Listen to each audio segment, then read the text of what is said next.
Faz as Contas, um papo descomplicado sobre os cuidados com o seu dinheiro. Oferecimento Avenue. Vida financeira cada vez mais global é com a Avenue. Saiba mais em avenue.com.br. Mix! Olá, meus queridos e queridas ouvintes endinheirados da Rádio Mix. O Mix, né? Vamos ser mais íntimos. Tudo bem com vocês? Ele tá até rindo já. Eu ainda nem apresentei ele. Vamos deixar ele só rindo, então. Ai. Pode falar aí, fala aí. Deixa eu falar então. Podem se acomodar que a pílula semanal de conhecimento já tá no ar. E o episódio de hoje tá incrível. Eu vou trazer os motivos. E o Jorge, sim, que tá comigo, Tô de vai volta. falar. Jorge, primeiro, a gente tá gravando pós-jogo do Brasil. Já tá todo mundo naquela euforia, né? Brasil ganhou de 1 a 0. Sofrido, né? Foi sofridinho, né? Muita marcação em cima e tal, mas vamos lá, né? Agora pode vir, Camarões. Posso trazer uma piada do mercado financeiro? Não sei se as pessoas vão Já entender. tá rolando piada já? Gente, lógico. Vocês são muito Suíça. ligeiros, né? Você tava torcendo pro Brasil ou pra Suíça? Não, com toda certeza para o Brasil, há controvérsias. Por quê? Calma, a gente tem que torcer pro Brasil não quebrar e pra Suíça não abrir o sigilo bancário. É verdade. Né? Eles podem ficar com raiva e abrir, né? Fazer o quê? Então, muito cuidado, pessoal. Não torce tão contra a Suíça assim. Eu tô sabendo também, Jorge. Bom, tudo bem, né? Eu nem perguntei tudo bem. Tá tudo ótimo, maravilhoso. Eu sou muito então tá feliz bom. quando eu sou chamado assim às pressas pra poder participar do Faz as Contas, porque eu sei que a Bruna Alemann sempre puxa a minha orelha, eu sempre saio aqui com uma lição de moral, né? Então vamos pra lição de moral de hoje.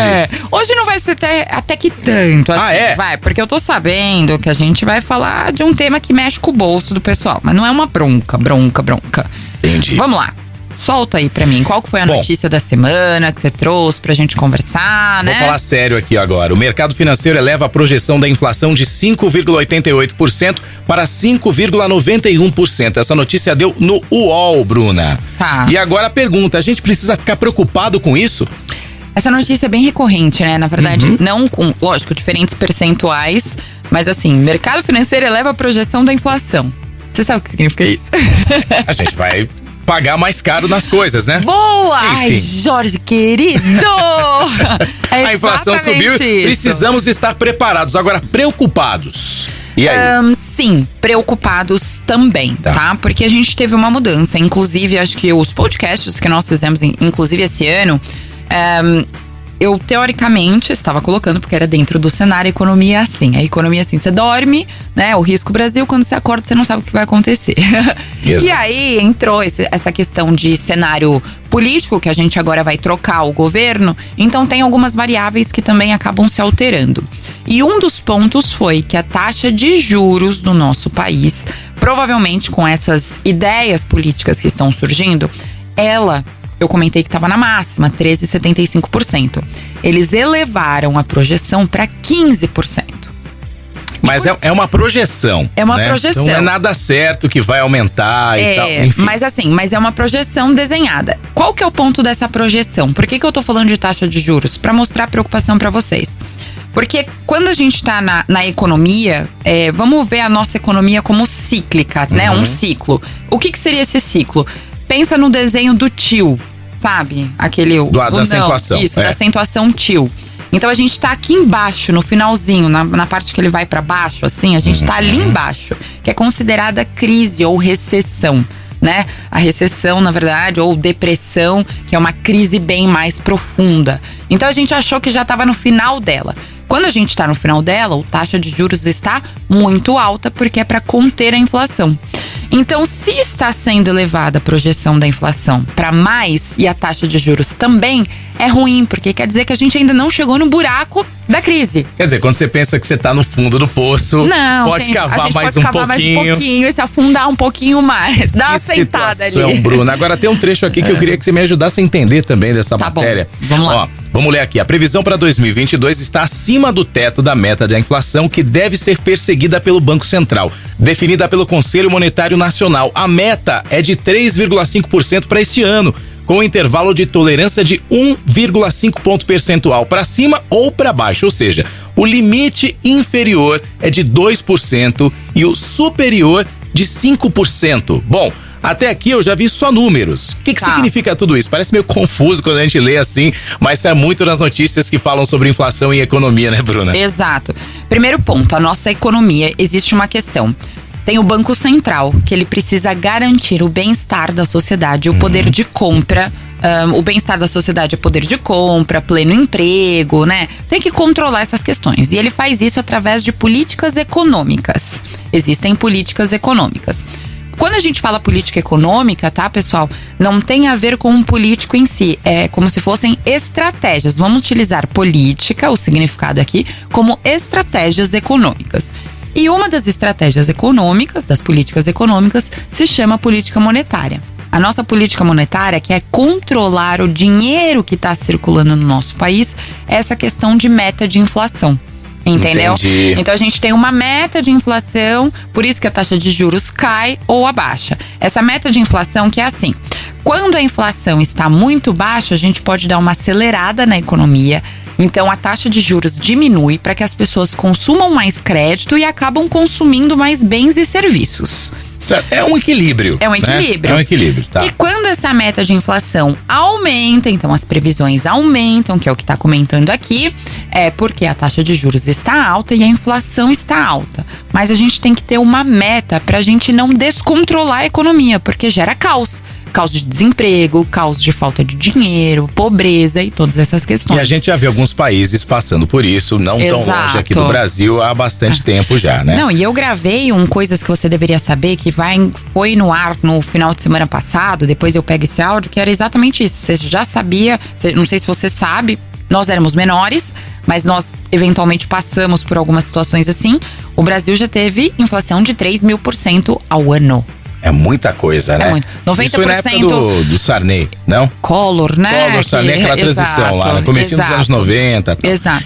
Tanto que a política de meta de inflação veio em 1999, para dar uma tentar conter, né? Exatamente. E funcionou durante bastante tempo, né? Tá, é que o problema do Brasil é exatamente isso. A gente vai entrando num ciclo, a gente vai perdendo eternamente o poder de compra, por isso que a gente muda tanto de moeda. Porque uma das soluções é você mudar a moeda para a população voltar a ter poder de compra. Mas não é uma coisa que a gente deveria utilizar sempre. Por quê? Porque a gente torna a nossa economia frágil. Quer dizer, toda hora você precisa ficar trocando por conta de uma hiperinflação. É, só uma observação para o pessoal que tá ouvindo aqui o podcast. Não, ninguém vai trocar de moeda. Quem nasceu de 94 pra cá e fala, como assim troca de moeda? Desde que eu nasci existe o real. Claro, teve cruzeiro, teve cruzado, cruzeiro real. Antes era uma política de troca de moeda muito rápida. A gente já teve mais de 10 moedas. Em menos de uma década. Exato. Né? Então, o cruzeiro real foi o antecessor do real, foi o que estava colocando no mercado o que seria a moeda atual, mas nesse período de 30 anos, desde o começo do Plano Real, ele já perdeu muito poder de compra, né? Exatamente. Já visto que com R$100 você fazia uma mega compra lá em 1994. Exatamente. Né? Então, por isso que o Banco Central precisa definir essa meta de inflação. Só que daí, olha aqui, a meta era 3,5%. E tinha esse intervalo de 1,5 ponto percentual, que é excelente, porque, lógico, você nunca vai, né, cravar aquele percentual certo. Exato. Só que a gente já tá acima, não deveria passar de 5% e a gente já tá chegando no 6%. Preocupante. Então, é isso que essa notícia quer dizer. E vocês, assim, não é só essa notícia. Nós vemos isso todos os meses, porque essas atualizações, elas são feitas mensalmente no site do Banco Central. Então, agora, quando vocês verem notícias parecidas, lembrem desse podcast. Maravilha. Só recapitulando, então, tudo que você falou hoje, para deixar claro, para frisar pro ouvinte aqui do Faz as Contas, tá. Bruna, qual é o nosso cenário econômico de hoje, Bruna? Faz um resumo aí do que a gente pode esperar. Tá, o nosso cenário econômico, então, foi essa alteração, né, da expectativa da taxa de juros e da inflação ainda aumentando. Então, nós estamos... Posso considerar uma recessão. A recessão nada mais é do que uma crise, onde a população não tem o dinheiro suficiente, buscar crédito é muito caro, então é uma economia mais parada e a gente pode ver um pouco do aumento do desemprego. Mas assim, não fiquem desesperados. A economia é cíclica. Isso faz parte de qualquer ciclo econômico do mundo inteiro. A economia, assim, ela bomba, todo mundo consome, pum, ela cai. Então, e lembrar sempre que não é só a questão do Covid. Na verdade, o Covid teve um ponto. Eu ia falar isso, né? Eu ia lembrar da pandemia aqui, mas não é só isso, né, Bruna? Não. Antes do Covid, a gente tava no boom econômico. A gente tava naquele... a euforia econômica, as ações lá no alto, todo mundo ganhando muito dinheiro. Todo mundo falava sobre isso, né? Exato. Era esperado sempre, quando essa euforia estiver muito grande num determinado tempo, esperem uma crise. As crises são cíclicas. De 7 a 12, 15 anos, a gente vai ter uma grande crise. Entendeu? Então, hoje a gente tá aqui na parte de baixo do nosso tio, né? O assento. A gente tá sentado, afundadinho ali, mas que a gente vai começar um processo de recuperação. Fiquem tranquilos. Tem que torcer pra não entortar mais esse tio aí, mais pra baixo. Pelo amor de Deus. Que daí o pior cenário seria uma estagnação ou uma depressão. Aí é uma crise muito profunda que Bru, o que a gente pode esperar? Não, acho que a gente não precisa ficar com receio disso, tá? Dá pra tranquilizar a galera, então? Dá, é só a gente aprender a investir. Nesse cenário.